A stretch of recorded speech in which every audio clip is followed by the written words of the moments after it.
एक तो शुक्रिया पीएमडीसी का कि उन्होंने आपके खिलाफ ऐसी पॉलिसी लाई कि 3 साल बाद हमें दोबारा मिलने का मौका मिला है। पीएमडीसी ने जो 20 कॉलेज हैं जिनकी फीस बढ़ा दी है, क्या वो पानी का हिस्सा है?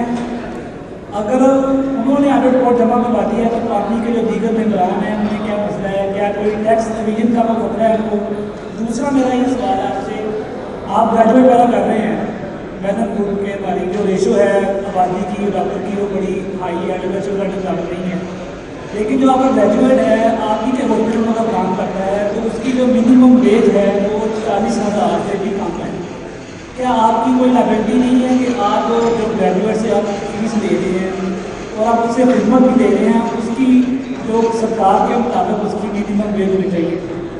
मैं आपका बहुत शुक्रगुजार हूँ, आपने सवाल किया, लेकिन इसमें इतनी परेशानी आपको नहीं होनी चाहिए क्योंकि मीडिया का बेचारे का काम ही ये है कि जहाँ गड़बड़ हो उसको जो हमारे मसाइल हैं वो सरकार तक पहुँचाए, तो सरकार तकलीफ देगी तो फिर आपके पास ही आना है। और अगर आप भी मेरी आवाज़ या मेरे कान या मेरी आंखें नहीं बनेंगे तो फिर तबाही है, और ये तबाही आपकी भी है, आवाम की भी है, लोगों की भी है। मैंने तो साफ अर्ज की है कि हमारा तो एक कॉलेज का 5 से 6 बिलियन तबाह होगा, साथ इंफ्रास्ट्रक्चर हेल्थ का आपका तबाह होगा। और जहाँ तक आपने फीसों की बात की, भाई एक एग्रीमेंट है रिटर्न पीएमडीसी का और पामी का कि आप मिनिमम 18 लाख फीस ले सकते हैं, मैक्सिमम 25 ले सकते हैं। आपने एक रैशनल देना है ऑडिटेड अकाउंट। जब ऑडिटेड अकाउंट बता रहे हैं कि ये 5% प्रॉफिट है सर, तो आप फीस क्यों कर रहे हैं? और अभी उन्होंने जिन कॉलेज की कर दी है, जिनकी नहीं की, ये क्या मंतक है ये हमें नहीं पता। हम यही तो कह रहे हैं कि जो आपने तय किया है उसको फॉलो करें, वो उसको फॉलो नहीं कर रहे। और जहाँ तक आपने कहा 40,000 50,000, भाई मैंने ऐसे भी डॉक्टर देखे हैं जो शायद 15 लाख एक केस का ले रहे हैं, ऐसे भी देखे हैं जो 500 ले रहे हैं। डॉक्टर की क्वालिटी पर डिपेंड करता है कि वो करता क्या है। और मैंने आपको जनरली बताया ये सारे मेरे करने के काम नहीं है। सरकार अपने टीचिंग अस्पताल प्राइवेटाइज करना चाहती है, पता करना है, सम्मियाँ तैयार हैं। और भाई तुम अपने अस्पताल प्राइवेटाइज करना चाहते हो, मेरे प्राइवेट अस्पतालों को बंद करना चाहते हो, यहाँ के बच्चों को तुम बाहर भेजना चाहते हो, बाहर से बच्चे हैं तो उन्हें फेल करते हो, ये चक्कर क्या चल रहा है? और ये कॉन्स्पिरेसी मेरे खिलाफ नहीं हो रही। आप शायद समझ रहे हैं कि आज हम आए हैं कि पता नहीं हम होने लगे, और ठीक है एक काम नहीं करेंगे दूसरा कर लेंगे, कुछ और कर लेंगे।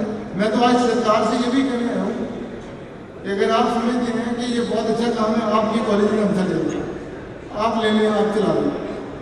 आपसे अपने कॉलेज तो चल नहीं रहे, आप हमारे कॉलेज को तबाह करना चाहते हैं।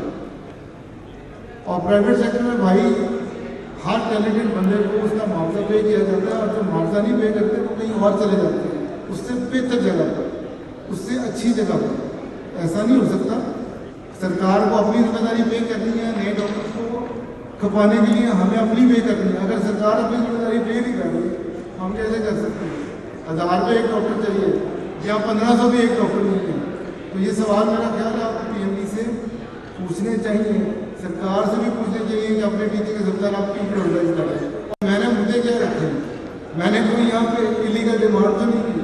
मैंने तो पहली डिमांड ये की है भाई कि जो फीस मुकर्रर की है उसके बाद तंग न करें। मैंने दूसरी डिमांड ये की है कि जो सेंट्रल इलेक्शन आपने करनी थी मेरिट के नाम पर, मेरिट तबाह हो चुका है, खुदा का वास्ता आपको ख़त्म करना है। मैंने तीसरी डिमांड ये की है कि क्वालिटी के स्टैंडर्ड जो आप ले गए हैं आप मुझे बता दो उससे क्वालिटी क्या बढ़ी, नहीं बढ़ी तो ख़त्म कर दो। चौथी डिमांड क्या की है कि 18 बंदे आप ले रहे हैं दुनिया में आपसे इकट्ठे करके काउंसिल चलाने के लिए जो हमें रेगुलेट करेगी।